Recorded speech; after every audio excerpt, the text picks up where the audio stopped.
بسم اللہ الرحمن الرحیم۔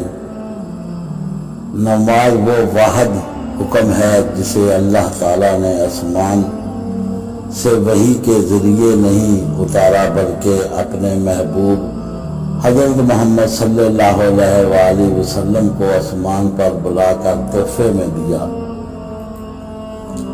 نماز کو مت چھوڑنا، زندگی میں ساری برکت اسی میں ہے۔ اپنی نظر کی حفاظت کرنا، گناہ کی بنیاد یہاں سے شروع ہوتی ہے۔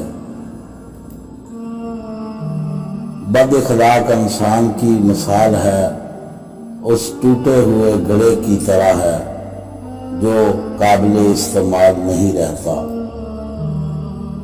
اگر کسی لڑکے یا لڑکی کی شادی نہ ہوتی ہو تو اسے چاہیے کہ یا مجیبوں کو 11 دن تک 5500 مرتبہ روزانہ پڑھے اور دعا کرے، انشاءاللہ اللہ جلد رشتے طے ہو جائیں گے۔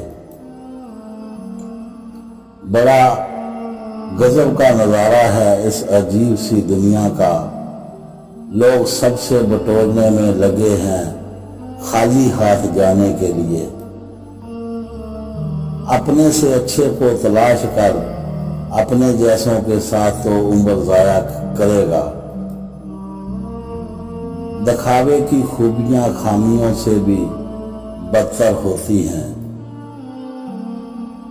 رسول اللہ صلی اللہ علیہ وآلہ وسلم نے فرمایا، اللہ تعالیٰ کا ذکر کرتے رہا کرو، کیونکہ جس چیز کے سامنے اللہ تعالیٰ کا ذکر کرو گے، چاہے وہ پتھر، پھول، درخت یا کچھ اور ہو، قیامت کے دن گواہی دے گا کہ یا اللہ یہ تیرا بندہ تیرے ذکر میں مشغول رہتا تھا۔ زندگی سستی سے شروع ہو کر ہچکی پر ختم ہونے والا مختصر ترین سفر ہے۔ دوستو، ہمارے چینل کو سبسکرائب کریں اور بیل آئیکن کا بٹن ضرور دبائیں۔ اللہ حافظ۔